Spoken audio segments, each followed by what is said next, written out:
Hello, my name is Calvin Draper. I'm 34 years old, single, and currently working as a doctor at Tenova Healthcare, Harton in Tullahoma, Tennessee, a quiet small town nestled among lush green hills and winding roads that stretch like ribbons of silk. Tullahoma isn't as bustling as big cities. It has serene streets lined with old oak trees, charming little coffee shops where locals gather to chat, and sunsets that blaze red as if the entire sky is on fire. I love this place, not just for its beauty, but because it's where I found the meaning of my life, and also where I lost the most important person to me. Today I'm sitting in my small apartment with sunlight streaming through the window onto my desk, where I'm scrolling through my phone. A sudden Facebook notification pops up, pulling me out of my endless train of thought. It's an old memory, a photo. It's me and my grandmother, Hazel Draper, standing at the Atlanta airport, both of us beaming with smiles. I was an 18-year-old kid, lanky with messy hair, hugging her tightly, a petite woman with snow-white hair and a gentle smile. But looking at the photo, my heart feels like it's being squeezed. That memory isn't just a moment. It's a deep, searing wound that still stings even after 16 years. That was the day everything in me changed. The day I realized my family wasn't what I had always believed it to be. I put the phone down, close my eyes, and the memories come rushing back. I don't want them to, but they come anyway, like crashing waves pulling me back to those old years. The days when I thought I understood family, love, and connection. I'm telling this story not to point fingers or place blame, but to answer a question that even I sometimes don't dare to face. I was born and raised in Greenville, South Carolina, a lively city with industrial districts and a relentless pace of life. My father, Gordon Draper, was an engineer, always busy with blueprints and construction projects. My mother, Janelle, was an accountant, perpetually buried in numbers and invoices. Our family wasn't poor, but it was never warm either. I don't doubt that my parents loved each other, but their love didn't seem to extend to me. They were busy. Always busy. The rare family dinners were quiet, filled only with the clinking of cutlery against plates and a few perfunctory questions. "How were your final exams, Calvin?" Or "What's your class rank?" I answered briefly, knowing they weren't really waiting for my response. But there was one place where I truly felt alive, where I felt loved, my grandmother's house in Tullahoma, Tennessee. Every summer I was sent there, and those were the best months of my childhood. My grandmother, Hazel Draper, was a petite but strong woman. She had been a nurse working long night shifts at the local hospital. She had divorced when my father was young, raising him and his sister Paula on her own with simple meals and sleepless nights. She never complained, but I could see the sacrifices etched in the wrinkles on her face, in the gentle yet profound look in her eyes. My grandmother's house was on the outskirts of Tullahoma, a small wooden home with a porch full of flowers and a backyard garden where she grew all sorts of things. Tomatoes, beans, and vibrant yellow marigolds. Every time I stepped into her house, I was greeted by the smell of freshly baked cookies, the scent of old wood from the floors, and a faint trace of antiseptic, a remnant of her years as a nurse. She always welcomed me with a tight hug, even though I'd been taller than her since I was 12. "Calvin, you're growing so fast I can barely keep up," she'd tease, but her eyes sparkled as if I were her entire world. Those summer days at her house were paradise. She taught me how to bake cookies, told me stories about her youth, her night shifts, the patients she saved, and the times she snuck bites of bread in the hospital break room. She laughed heartily, her voice clear and bright. But sometimes when she thought I wasn't watching, I'd see her sitting by the window, staring into the distance, her hand gently tracing the edge of a family photo frame. In that frame were my father, Aunt Paula, and me, but she rarely spoke of my father or aunt. I was too young to understand why. I only knew that she loved us, even though we were rarely there for her. My father, after graduating college, became an engineer and moved to Greenville. He married my mother, and they built a stable life, at least on the surface. Aunt Paula, my father's sister, married Leon McAllister, a wealthy man in real estate, and they moved to Peachtree City, Georgia, a far more upscale place than Tullahoma. She had 2 children, Isabel and James, my cousins, whom I only saw a few times during holidays. Both my father and Aunt Paula left Tullahoma, leaving my grandmother alone in her small wooden house. They rarely visited, only calling on Christmas or Thanksgiving. Brief, polite calls devoid of warmth. At my grandmother's house, the walls were lined with framed photos of her children and grandchildren. She dusted them carefully as if they were treasures. But her eyes, when she looked at those photos, always carried a hint of sadness, as if she were waiting for something that would never come. I didn't understand it then. I just thought she missed her family. I didn't realize that their indifference had been eating away at her heart for years. My grandmother lived alone, but I never heard her complain. She tended her garden, rode her old bicycle to the market, and cooked simple meals in her small kitchen. I remember those summer afternoons when I helped her weed or water the plants, and she would tell me stories about her days as a nurse. Back then, I'd run around the hospital, sometimes not sleeping all night, she said, her voice full of pride. But every time I saved someone, it made all the exhaustion worthwhile. I admired her, not just for her strength, but for the way she loved people, an unconditional love even when she received so little in return. It was the same with her children. She sacrificed her youth and prime years to raise my father and Aunt Paula. Yet she never once asked for or demanded financial support from them, nor did she request they buy her this or that. I was young, not mature enough to fully understand, but I sensed the unfairness. Every time I visited her, I saw her gentle smile, but there was always a distant look in her eyes, as if she were waiting for a phone call, a hug, or just a sincere word of care. I tried to make up for it in my own way, helping her in the garden, listening to her stories, or simply sitting with her on the porch, watching the sunset. But I knew no matter how hard I tried, I couldn't fill the void left by my father and Aunt Paula. Everything began to change in the spring when I was 18, just after graduating high school. I was in Greenville, preparing for my last summer break before college. One evening, my parents called me into the living room, the atmosphere unusually serious. "Calvin, we're planning a big trip," my father began, his voice brimming with excitement. "The whole family is going to Europe, Paris, Rome, London, a once-in-a-lifetime trip." My mother nodded, adding, "It'll include Aunt Paula, Uncle Leon, Isabel, and James. And of course, your grandmother." My heart raced as I listened. Europe. I had never left the United States, and the thought of going with my grandmother thrilled me beyond words. I imagined her standing in front of the Eiffel Tower, her smile as radiant as in those old photos, or sitting on a boat in Venice, sharing stories about her nursing days. It would be a perfect gift for her, the woman who had sacrificed her entire life for our family. But then I overheard my mother mention that the trip was expensive, and they were asking my grandmother to contribute financially. "She has savings from her nursing days," my mother said, her tone soft but calculated. "She'll want to help since it's a family trip." I felt uneasy but brushed it off. I thought if Grandma agreed, she must want this trip to happen. Naively, I believed everyone wanted her to be happy, that this was a chance for the family to bond and make up for the years she spent alone.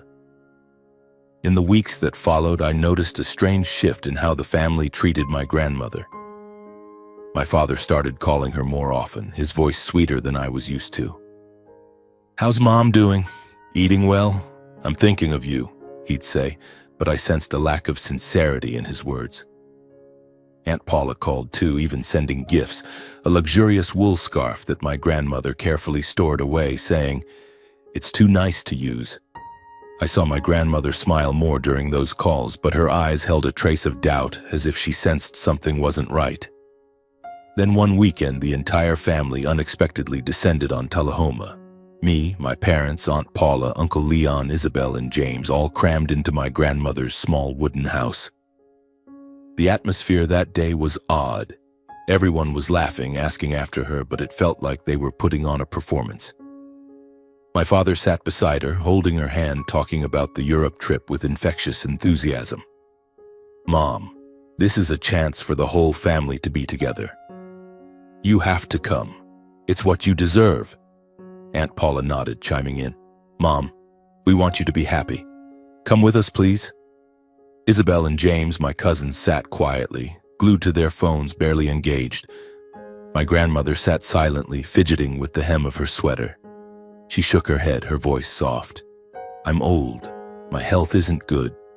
I don't think I can handle such a long trip. But my father didn't give up. He described the beautiful destinations, how the family would be by her side, how this was a once-in-a-lifetime opportunity. Aunt Paula joined in, her voice sugary sweet. Mom, I want you to see the world. You've worked your whole life. Now it's time to rest. I sat there watching her, hoping she'd agree. I wanted her to be happy, to leave that wooden house and see new things. Finally, she looked at me, her eyes gentle. If Calvin wants me to go, then I'll go, she said, offering a faint smile. I hugged her tightly, my heart pounding with joy. Please go, Grandma, I'll take care of you, I promised, unaware that I was unwittingly pushing her into a trap. The next day, I overheard my parents whispering in their room. She transferred the money, my mother said, her voice low but clear enough for me to hear. All of her savings. I froze outside the door, a wave of unease washing over me. All her savings. That was the money she had scrimped and saved her entire life, from those grueling night shifts, from the meals she skipped to raise my father and Aunt Paula. I wanted to ask, to understand why they took all her money, but I didn't dare. I told myself the trip would be worth it, that she'd be happy. I tried to shake off the discomfort, but it clung to me like a small thorn pricking my heart. In the days that followed, the family buzzed with excitement like never before. My parents discussed the itinerary, luxurious hotels and famous restaurants. Aunt Paula sent messages to the family group chat showing off photos of Paris from her previous trips. Isabel and James, for the first time, seemed interested, talking about shopping in London. I got caught up in it too, imagining the family gathered together, laughing and talking. But deep down, I couldn't shake the feeling that something was off. I saw it in my grandmother's eyes when she called me, her voice gentle but tinged with worry. Calvin, are you sure this trip will be fun? I reassured her, saying everything would be wonderful, but I didn't know I was lying. Not just to her, but to myself. Sitting in my Tullahoma apartment now, I can't help but blame myself. I was too naive, too trusting of my family's promises. I didn't see the deceit behind their smiles, didn't realize that the Europe trip wasn't a gift for her, but a carefully laid trap. But I was about to find out, and that truth would change everything, would make me see my family in a different light, and would lead me to a decision I never thought I'd have to make. In the days leading up to the Europe trip, the atmosphere in our Greenville home became so lively it felt like I was living in someone else's house. Suitcases were packed to the brim, passports were meticulously checked, and my parents couldn't stop discussing the itinerary. Paris first, then Rome, and finally London, my father said, his voice brimming with excitement, as if he'd been planning this trip his entire life. My mother, usually stern, smiled more often and even bought me a new pair of shoes to look presentable in Europe. I got caught up in the excitement, forgetting the unease that had once gnawed at me. All I could think about was traveling with my grandmother, seeing her smile happily at famous landmarks I'd only read about in books. My grandmother arrived at our house a few days before departure. She took a bus from Tullahoma, bringing along an old dark green suitcase, the kind people used in the 70s. When I ran out to greet her, she hugged me tightly, the faint scent of antiseptic from her clothes making me feel safe, like I was back in her house during those summer days. She smiled, saying, Calvin, let me crash at your place for a few days, okay? Her voice was warm and cheerful, but I sensed she was hiding something. I helped her carry the suitcase inside, noticing it was lighter than I expected. Not packing much, Grandma? I asked, half joking. She laughed, ruffling my hair. I'm old, don't need much. Having you is enough. In the days that followed, my grandmother and I were inseparable. Every night I slept in the living room with her on an old inflatable mattress my mother had long planned to throw out. She told me stories about her nursing days, how she always kept a piece of candy in her pocket for the kids in the pediatric ward, and happy memories of my father and Aunt Paula. I lay there listening to her steady voice, feeling like the world had shrunk to just the two of us. "Do you think you'll like Paris or London more?" I asked, my eyes sparkling. She paused for a moment, then nodded. "I'll go anywhere as long as you're with me." I grinned, hugging her tightly. The night before our departure, I couldn't sleep.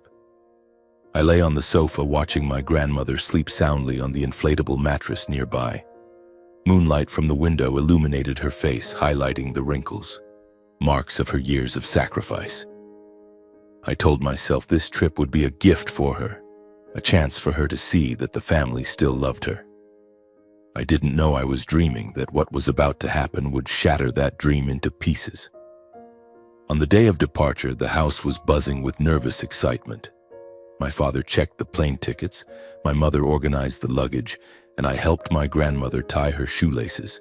She insisted on wearing her old, comfortable shoes.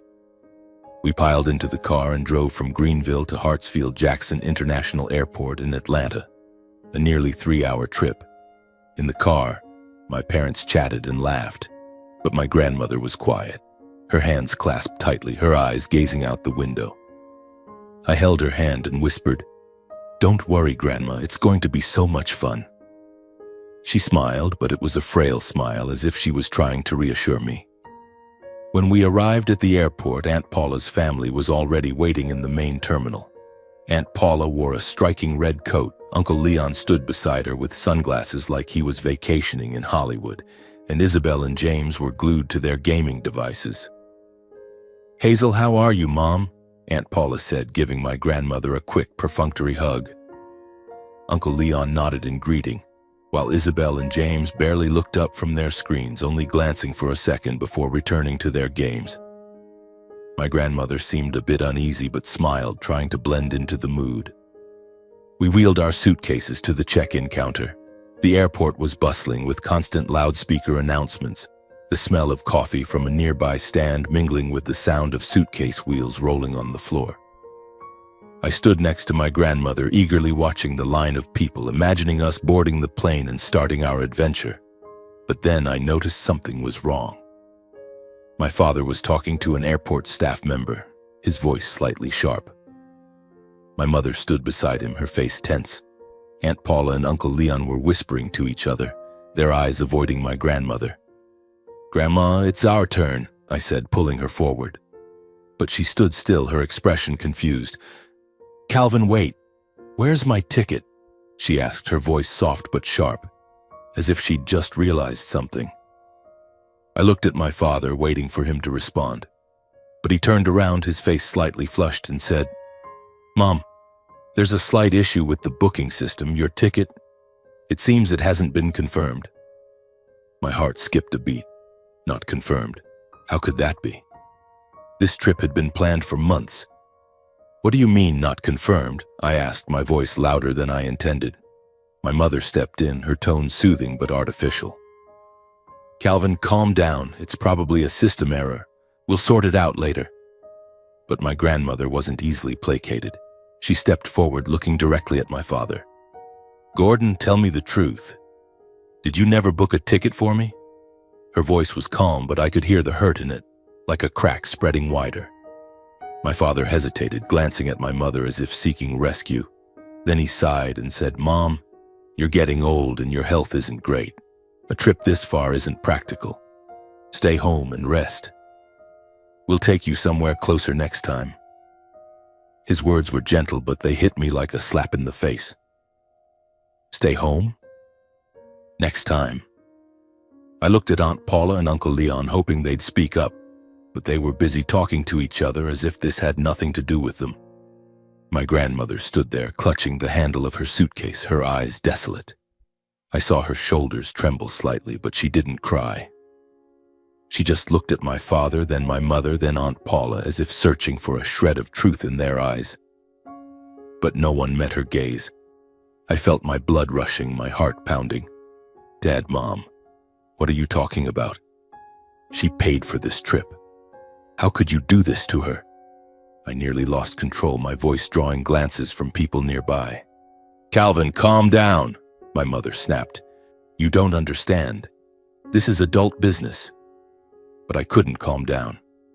I looked at my grandmother, her face crumbling despite her efforts to stay composed.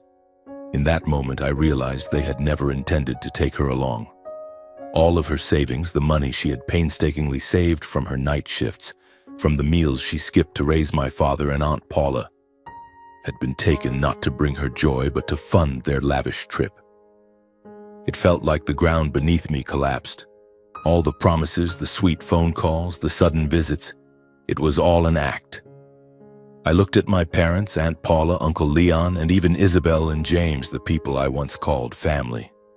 But now they were strangers, people who had exploited my grandmother's trust, and mine. "Grandma, I'm not going. I'm staying with you," I said, my voice trembling but resolute. She looked at me, her eyes welling up, but she shook her head. "Calvin, you have to go. Don't miss this opportunity because of me." But I didn't listen. I couldn't board that plane, couldn't sit with the people who had betrayed her. "No, Grandma. I'm not going anywhere. I'm staying here with you." My father stepped forward, his eyes cold. "You're being foolish, Calvin. If you want to stay with her, fine. You two can figure it out." Aunt Paula chimed in, her tone mocking. "Calvin, don't be childish. Are you trying to ruin the trip for everyone?" I didn't respond, only glaring at them with unforgiving eyes. Uncle Leon smirked, muttering something about impulsive kids. Isabel and James looked up, staring at me like I was some kind of weirdo. Then, without an apology, without even a glance back, they turned, wheeled their suitcases, and walked toward the boarding gate, leaving my grandmother and me stranded in the crowd. I stood there, clutching my grandmother's hand, feeling like the world had just collapsed. She didn't say a word, just stood silently, her eyes vacant as she watched the backs of her children and grandchildren disappear. I wanted to scream, to run after them and demand answers, but I knew it was pointless. They had made their choice. They chose their own pleasure, their selfishness, and abandoned my grandmother like she was something worthless. "Grandma, let's go home," I said, my voice choked, trying to stay calm so she wouldn't worry. She looked at me, her eyes filled with sorrow. I pulled her suitcase, guiding her out of the check-in area, moving quietly through the bustling crowd. I hailed a nearby taxi and headed straight for Tullahoma. As the car drove off, I sat beside my grandmother, holding her hand tightly. She didn't speak during the long ride, just stared out the window, her face expressionless. Then halfway through the journey, she turned to me, her voice soft as a breeze.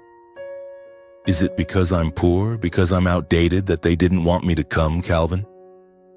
Her question stabbed my heart like a knife.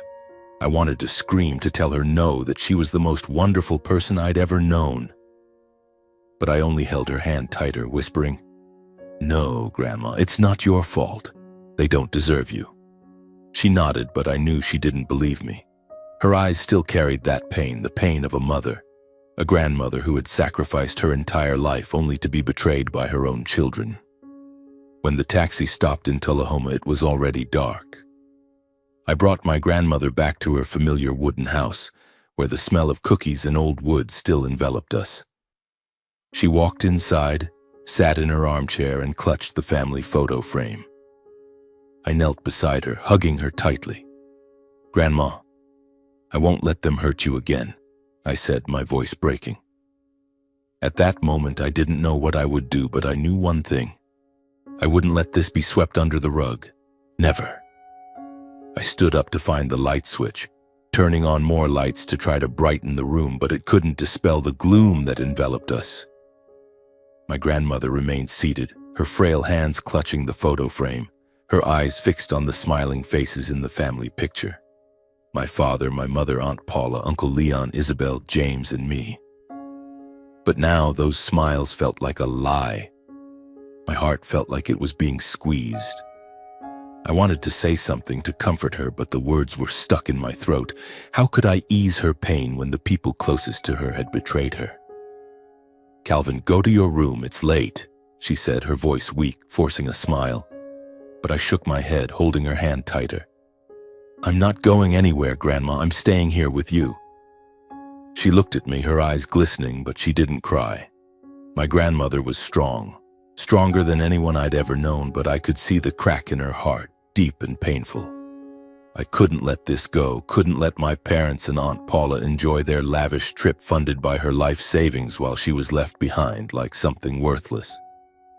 I stood up to make her a cup of tea, trying to keep busy so the anger wouldn't consume me. In my mind, the scenes from the airport replayed endlessly. My father's cold gaze, my mother's mocking tone, the way Aunt Paula turned away as if my grandmother didn't exist. And my father's words, "Figure it out yourselves," rang in my head like an alarm bell. They thought I'd stay silent, that I'd obediently return and forget everything. But they were wrong. The next morning I woke up early, determined to do something. My grandmother was still asleep, her face peaceful as if yesterday's pain was just a dream. I quietly closed her bedroom door and stepped out onto the porch where her yellow marigolds swayed in the early morning breeze. I opened my phone, searching for information. I didn't know exactly what I was looking for, only that I needed someone or something to help my grandmother get justice. After some browsing, I found the website for Adult Protective Services, or APS, an agency that protects elderly people from financial, physical, or emotional abuse. My heart beat faster. This could be the answer. I read every line on the website carefully. APS assisted cases like my grandmother's, elderly individuals exploited by their own family members. They could investigate, gather evidence, and even take the case to court if necessary. I wrote down the phone number for the APS office in Tennessee, feeling a glimmer of hope. But then I paused, wondering, was I going too far? These were my family, my parents, Aunt Paula, Uncle Leon. Should I drag them into a legal battle, making a big mess? I looked at the wooden house, thought of my grandmother's desolate eyes at the airport, and knew I had no other choice. If I did nothing, they'd continue to hurt her, or worse, hurt someone else. I called APS that morning, my voice trembling as I spoke to a caseworker named Dorian Hale. I recounted the entire story. The Europe trip, my grandmother's savings, how my parents and Aunt Paula convinced her, and the painful truth at the airport. Dorian listened, asking concise but pointed questions. "Does your grandmother have proof of the bank transfer? Were there any witnesses at the airport?" I told him I'd check her bank statements, and I remembered that an airport staff member had seen the argument. "All right, Calvin," Dorian said, his voice reassuring but serious. "You and your grandmother need to come to the APS office to provide more details. We'll look into this case." When I hung up, a mix of relief and anxiety swirled within me. I knew I was stepping onto a difficult path, but I couldn't turn back. I went back inside and found my grandmother sitting at the kitchen table holding a cup of coffee, her eyes distant. "Calvin, you're up early," she said, managing a faint smile. I sat beside her, taking a deep breath. "Grandma, I just called an agency that protects elderly people. I want them to investigate what Mom, Dad, and Aunt Paula did. I want them to return your money." She looked at me, her face momentarily stunned. "Calvin, you don't have to," she said, her voice soft but firm. "I don't want to make a big deal out of this. They're my children, after all." I held her hand, feeling her frail fingers tremble. "Grandma, they don't deserve your forgiveness. They took your money, lied to you, and abandoned you. If we don't do something, they'll think they can keep doing this. Not just to you, but to anyone." She looked at me, her eyes wavering between pain and pride. After a long silence, she nodded. "If you think it's right, I trust you." In the days that followed, I took action. I went to the local bank in Tullahoma, where my grandmother had her account. The bank teller, a middle-aged woman named Martha who had known my grandmother for years, listened to my story. Her face shifted from surprise to anger. "Hazel is the kindest person I know," she said, her voice trembling. "How could her children do this?" She helped me retrieve my grandmother's bank statements, which clearly showed the large transfer she had made to my father. The amount, over $30,000, was everything she had. saved from her years as a nurse, from the meals she skipped to raise her children. I also contacted the Atlanta airport, inquiring about the staff member at the check-in counter that day. Luckily, an employee named Holly remembered the incident. "I saw the older lady standing there looking so confused," Holly said over the phone. "I heard her son say something about her not going because of her health, but the way they treated her, it didn't feel right." Holly agreed to provide a statement if needed, and I felt like I'd found a crucial piece of the puzzle. My grandmother and I went to the APS office in Tullahoma on a drizzly morning. Dorian Hale, the caseworker, greeted us with a friendly but professional smile. He was a tall man with a deep, warm voice, but his eyes were sharp, as if he could see through any lie. I recounted the entire story, presenting the bank statements and Holly's contact information. My grandmother sat beside me, adding a few details, her voice calm but laced with hurt. "I just wanted my children and grandchildren to be happy," she said, staring at the floor. "I didn't think they'd do this to me." Dorian took careful notes, nodding. "Mrs. Hazel, Calvin, we have enough grounds to open a formal investigation. Financial abuse of an elderly person is a serious crime. We'll contact the involved parties and verify everything." He looked at me as if recognizing the determination in my eyes. "You've done well, Calvin. Not everyone has the courage to stand up to their parents like you have." As we left the office, my grandmother held my hand, squeezing it lightly. "Calvin, are you sure this is the right thing?" she asked, her voice full of worry. "I don't want the family to fall apart." I stopped and looked into her eyes. "Grandma, family isn't people who hurt each other. Family is those who love and protect each other like you've done for me. I won't let them hurt you anymore." She nodded, and for the first time since the airport, I saw a small spark in her eyes. Not joy, but trust. While waiting for APS to investigate, I stayed in Tullahoma with my grandmother. I spent time with her, helping in the garden, cooking simple meals and listening to her stories. She often smiled when she caught my eye, but I knew she was trying to stay strong. Every time I saw her dusting the family photo frame, my heart ached. I wanted to tell her to throw it away, but I knew she couldn't. No matter what they did, they were still her children, and her love for them wouldn't easily fade. I also started keeping a journal, writing down every detail of what had happened, from my parents' sweet phone calls to the sudden visit in Tullahoma to the betrayal at the airport. I didn't know if these words would be useful, but they helped me stay resolute.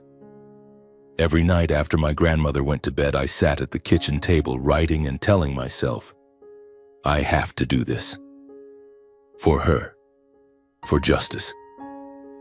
About a week later, Dorian called with an update. "Calvin, we've contacted the bank and the airport staff. The evidence is clear. We'll be sending summons to your parents and aunt in the next few days. Are you and your grandmother ready to go to court if necessary?" I took a deep breath, feeling like I'd stepped onto a path with no turning back. "Yes, we're ready," I said, though a trace of fear lingered in my heart. In the days following Dorian's call, I felt like I was living in a state of limbo, caught between determination and unease. I stayed in Tullahoma, unwilling to leave my grandmother's side for even a moment. The small wooden house remained my safest haven, but now it carried a different feeling, like a fortress where my grandmother and I were preparing for a battle I never imagined I'd have to face. I didn't talk much about the investigation with her, not wanting to add to her worries, but I knew she sensed the tension in me. Every time I looked at her sitting by the window with that distant gaze, my heart tightened. She didn't deserve this. Not at all. While waiting for the summons to be served, I kept writing. My journal was no longer just a collection of memories. It had become a detailed indictment. Every phone call from my parents, every sweet word from Aunt Paula, every averted glance at the airport. I wrote to keep my mind clear, to avoid being consumed by anger or pain. I also called Holly, the airport employee, to thank her for agreeing to be a witness. "You're doing the right thing, Calvin," she said over the phone, her voice warm but serious. "I've seen a lot of people treated badly, but the way your family treated that elderly lady, it's just unacceptable. Her words bolstered my resolve but also broke my heart. I still couldn't believe my family had come to this. My grandmother, though she didn't say it, seemed to be preparing herself in her own way. One morning I saw her take down the family photo frame, wiping it carefully as she always did, but instead of hanging it back on the wall, she placed it face down on the table. "Grandma, why'd you do that?" I asked gently, not wanting to upset her. She looked at me, offering a sad smile. "Calvin, I don't want to see those faces anymore. It's not that I'm angry, I'm just tired."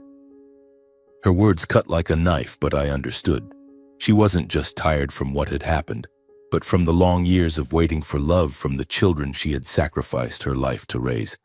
Nearly 3 weeks after the airport incident, I got word from Dorian that the summons would be hand-delivered to my parents and Aunt Paula. "If they don't cooperate, we'll take the case to court," Dorian said. "You and your grandmother should prepare yourselves." I nodded over the phone, feeling like a ticking bomb was inside me.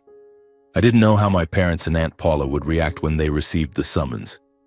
Would they be angry, apologize, or keep pretending nothing had happened? I didn't dare think too much, only knowing I had gone too far to turn back. I decided to return to the Atlanta airport one more time, not to confront them, but to witness their return. I wanted to see their faces, to know if they felt any remorse for what they'd done. I didn't tell my grandmother about this plan, afraid it would worry her. Instead, I said I needed to run errands in the city, and she nodded, telling me to be careful. "Calvin, you're my only comfort," she said, ruffling my hair like when I was a child. I smiled, but my heart was heavy. I didn't want her to pin her hopes on me because I wasn't sure I could deliver the justice I'd promised. On the day they returned, I informed Dorian of their flight's arrival time so he could prepare the necessary documents. Then I took a taxi straight to the airport.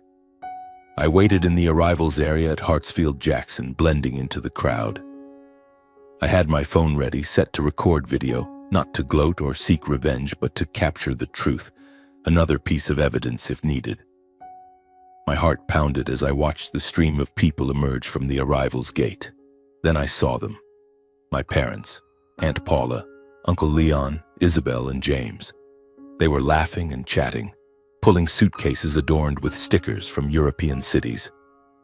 My father wore sunglasses, looking like a tourist back from a luxurious vacation. My mother held Aunt Paula's arm, both laughing loudly as they talked about a restaurant in Paris. Isabel and James scrolled through their phones, showing each other selfies taken in front of the Eiffel Tower. They looked happy, carefree, as if they hadn't abandoned my grandmother, hadn't taken her life savings. I stood there, feeling like the blood in my veins was boiling. But then I saw a familiar figure in a suit approaching them, holding a stack of documents. It was Dorian Hale. He walked up, his voice calm but sharp.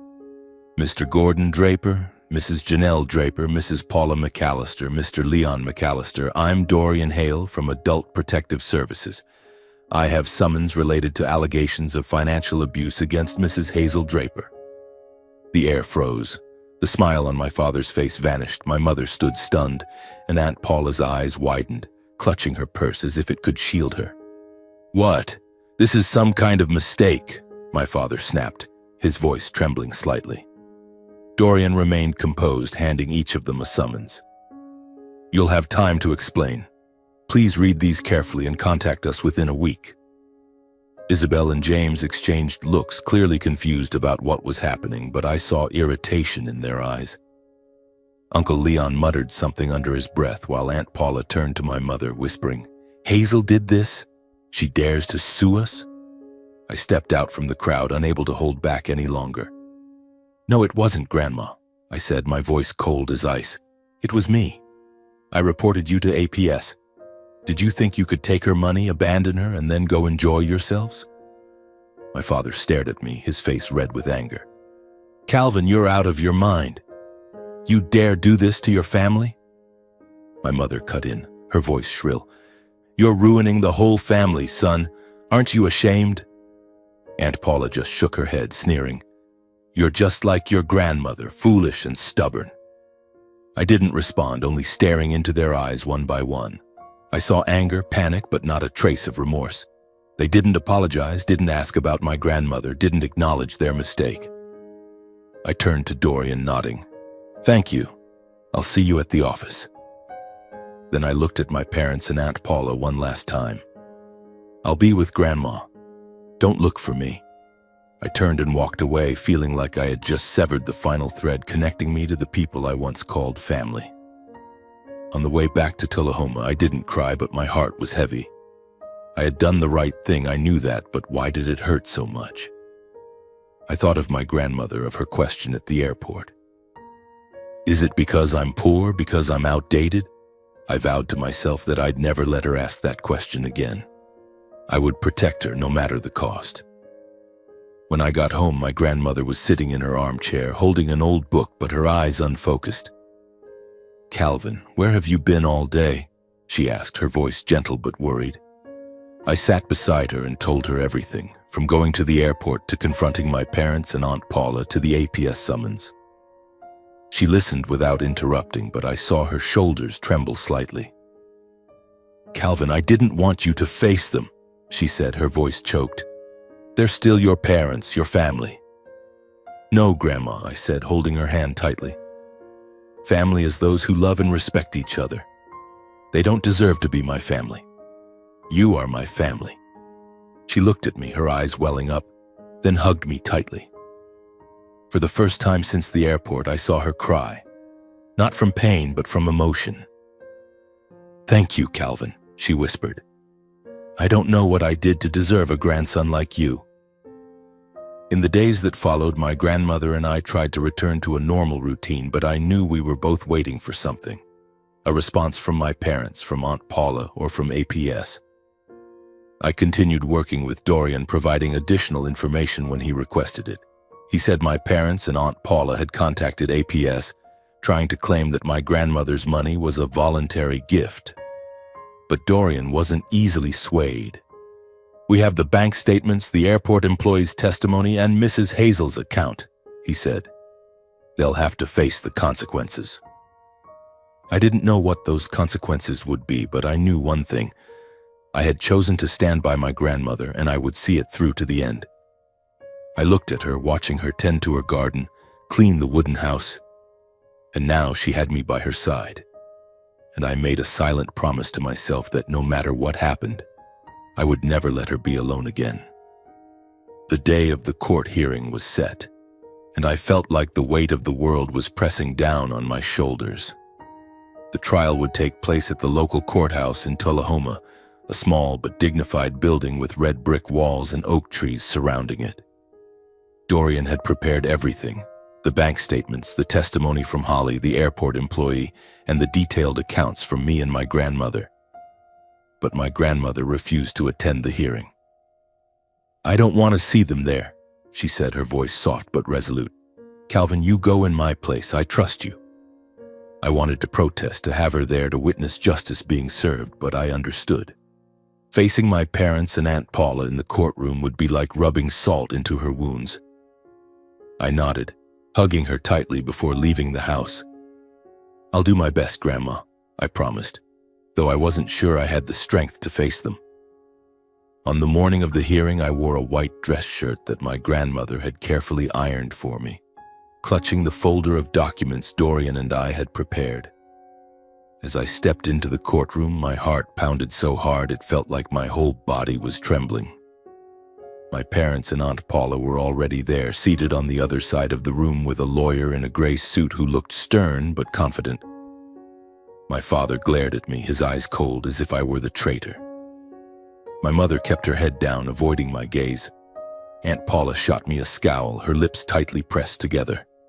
Dorian glanced at me, giving an encouraging nod. Stay calm, Calvin. The truth is on our side, he said. I nodded, trying to breathe evenly, but it felt like the air in the room was crushing me. The judge, a middle-aged woman with sharp eyes, banged her gavel to start the hearing. She asked Dorian to present the allegations, and he stood, his voice deep and clear.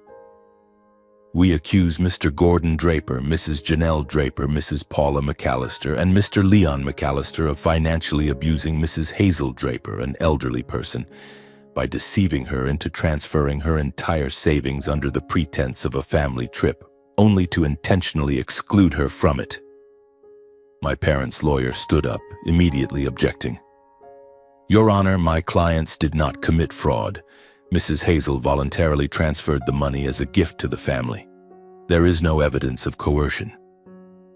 He spoke with confidence, presenting a stack of documents he called a family agreement. My blood boiled. A family agreement? They dared to call that betrayal an agreement? Dorian calmly countered, presenting each piece of evidence. The bank statement showing the $30,000 transfer from my grandmother's account to my father's. Holly's testimony from the airport confirming that my grandmother was deliberately excluded, and my grandmother's own account, recorded in a sworn affidavit. I was called to the witness stand, and as I stood before the court, I felt the piercing gazes of my parents and Aunt Paula. But I wasn't afraid. I recounted everything, from the sweet phone calls, the sudden visit to Tullahoma, to the moment my grandmother was left behind at the airport. I spoke with complete sincerity, my voice trembling as I recalled her desolate expression. They took my grandmother's money, the savings she scraped together her whole life. They lied to her, and they didn't even feel remorse, I said, looking directly at the judge. After reviewing all the evidence, the judge delivered her ruling. Her voice was clear, unwavering. The court finds sufficient evidence of financial abuse against Mrs. Hazel Draper. Mr. Gordon Draper, Mrs. Janelle Draper, Mrs. Paula McAllister, and Mr. Leon McAllister are ordered to repay the full amount of $30,000 to Mrs. Hazel Draper. Additionally, this conduct will be recorded in their financial abuse of an elderly person records, and the defendants will be stripped of any inheritance rights from Mrs. Hazel Draper as well as any future guardianship rights. The courtroom fell silent. My father shot to his feet, his face red with fury. "This is an outrage. We're her family." But the judge banged her gavel, motioning for him to sit down. Aunt Paula burst into tears, though I wasn't sure if they were tears of remorse or just anger at being exposed. Uncle Leon muttered something under his breath while my mother sat silently, head bowed, not saying a word. I didn't feel victorious, only a deep sadness. This wasn't what I wanted. I just wanted justice for my grandmother. As I left the courtroom, dusk was settling in. I clutched the folder, stepping outside, feeling as though a burden had been lifted, but also like I'd lost a part of myself. I had won, but the victory didn't bring the joy I'd expected. On the bus back to Tullahoma, I thought of my grandmother. Her gentle smile, and I knew everything I did was to protect her, to spare her further pain.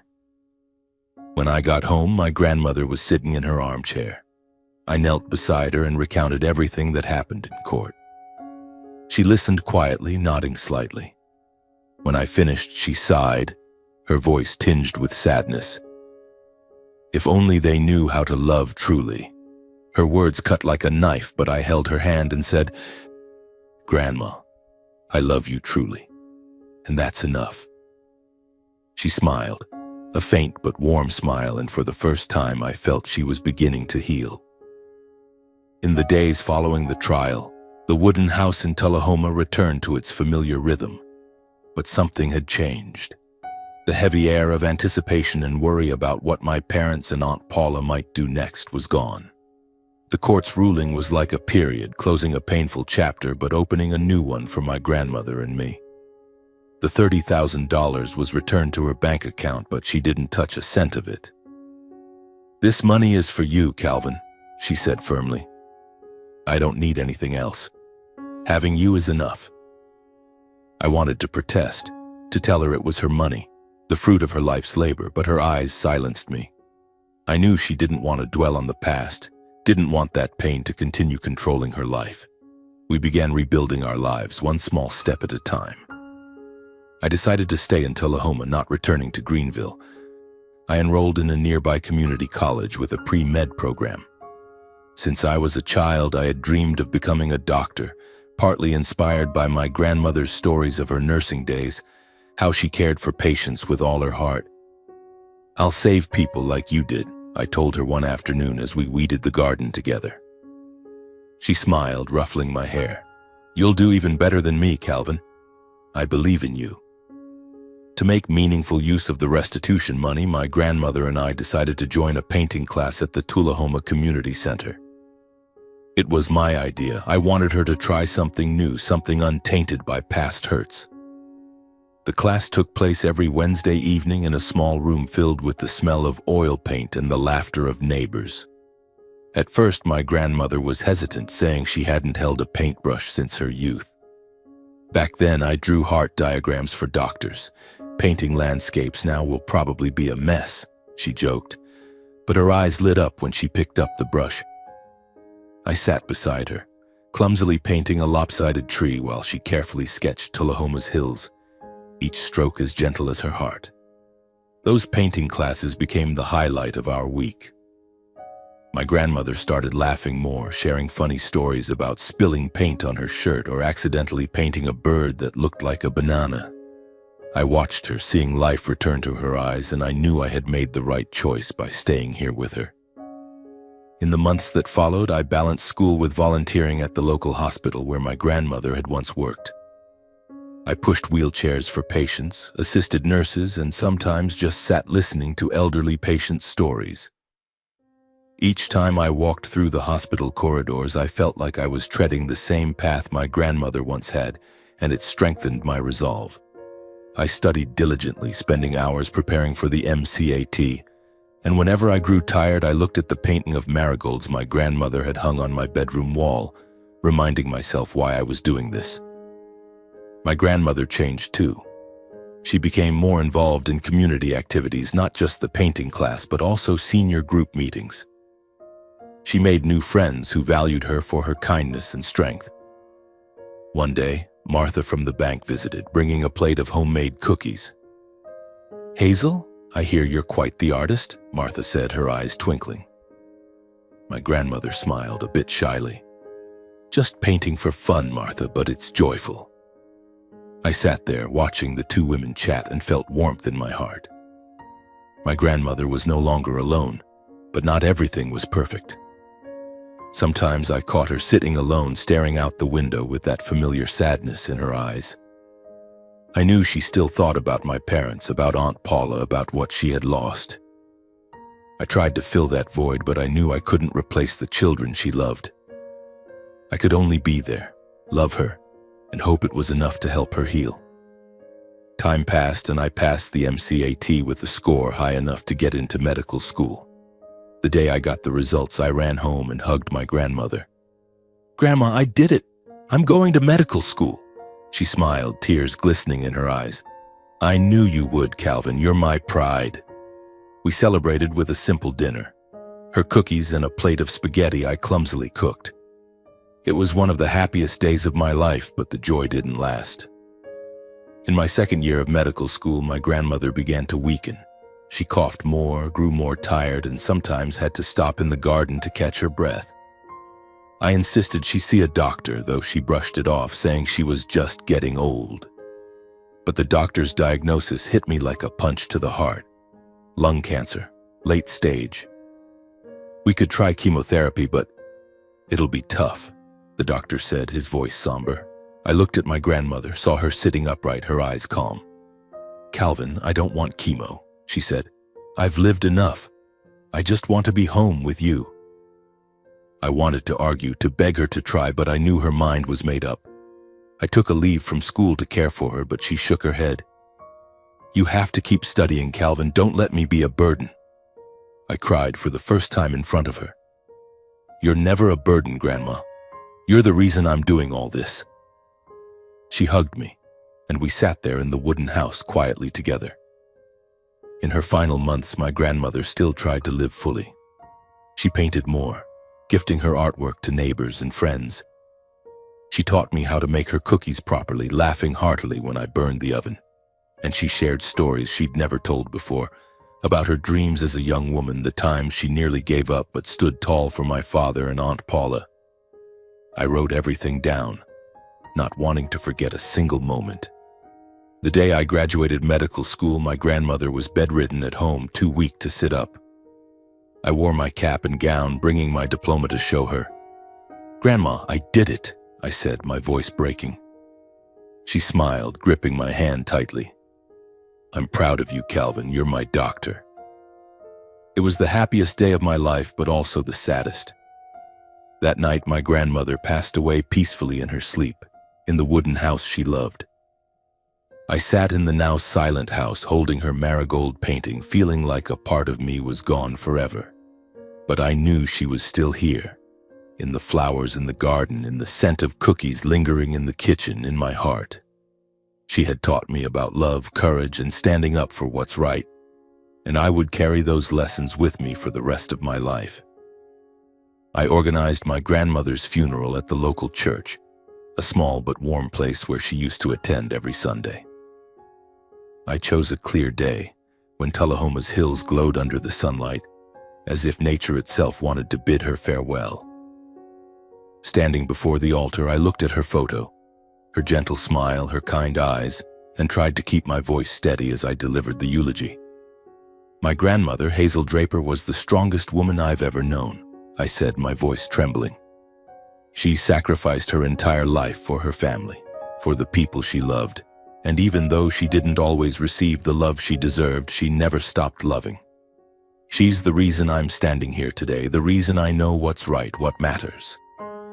The church was filled with people, neighbors, her friends, and even former patients she had cared for. Martha from the bank sat in the front row, wiping away tears. A few people from the painting class brought artworks they had created with her, placing them around the altar as a tribute. I looked around, seeing the love the community had for her, and realized that my grandmother wasn't just my family. She was a part of Tullahoma, someone who left a mark with her kindness and resilience.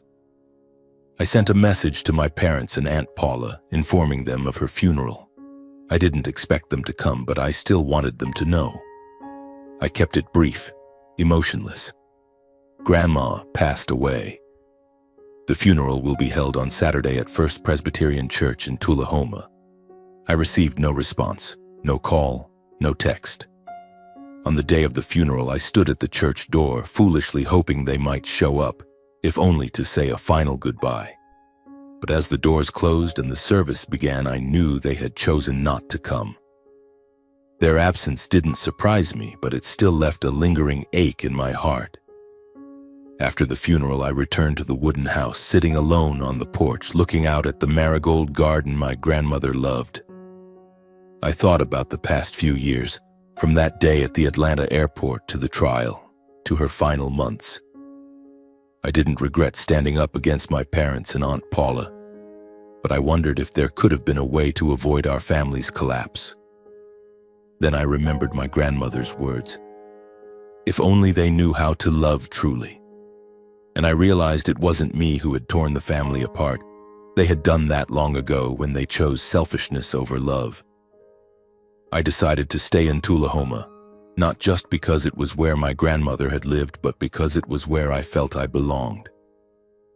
I continued my journey to become a doctor, entering a 3-year residency at Tanova Healthcare, Harton, the hospital where my grandmother had once worked. Each day, walking through the hospital corridors, I felt like she was beside me, encouraging me. I worked hard, learning to care for patients with the dedication she had taught me. "Listen to them, Calvin," she once said. "Sometimes a patient doesn't need medicine. They just need someone to understand them." I carried that lesson into every shift, every patient, knowing I was following the path she wanted for me. One day, while organizing the wooden house, I found an old box under her bed. Inside were letters she had written to me, letters she never sent. They were written during my childhood in Greenville, when I only visited her in the summers. The letters were filled with love, recounting her days in the garden, her thoughts of me, and her dreams for my future. "Calvin, you are my light," one letter read. "No matter how hard life gets, always do what's right, because that's what makes you different." I sat there, reading each letter, tears falling onto the pages. She had always believed in me, even when I didn't believe in myself. Those letters became my motivation to keep going. I hung her marigold painting in my office at the hospital, a reminder of her and what I was striving to become. I also began writing our story again, from the airport, to the trial, to her final years. I wrote not to boast or seek revenge, but to preserve her memory, the memory of a woman who taught me that true love requires no conditions, and that justice sometimes demands courage. 3 years later, I officially became a doctor at Tanova Healthcare, Harton. The day I received my certification, I stood before her marigold painting and whispered, "Grandma, I did it." I knew she wasn't here to see it, but I felt her smiling somewhere, proud of me. I chose to stay in Tullahoma, dedicating myself to the community she cherished, caring for the patients she once tended to, and living a life I knew would make her proud. I didn't reach out to my parents or Aunt Paula again. They didn't contact me, and I didn't want to see them. The silence between us was a clearer statement than any confrontation could be. But I didn't hate them. I only regretted that they chose a different path, one with no room for the love and sincerity my grandmother spent her life teaching me. Looking back on my journey, I realized that life isn't always fair, but we can choose how to face injustice. My grandmother taught me that true love is sacrifice without expecting anything in return, standing up for those who can't defend themselves, and living with an open heart, no matter how harsh the world may be. I lost her, but I found the meaning of my life through the lessons she left behind. If you're reading this story, I want you to remember that family isn't just those who share your blood, but those who love and cherish you. Don't be afraid to stand up for what's right, even if it means confronting those you once held dear. Justice isn't always easy, but it's worth fighting for. And above all, cherish those who love you truly, like my grandmother did for me. Because they are the ones who will shape who you are, even when they're no longer by your side. Live like my grandmother, with an open heart and unwavering courage, and remember that no matter how hard life tries to knock you down, you always have the strength to stand up for those you love and for yourself. Thank you for listening to my story, and I wish you abundant health, endless love, and the strength to overcome life's obstacles.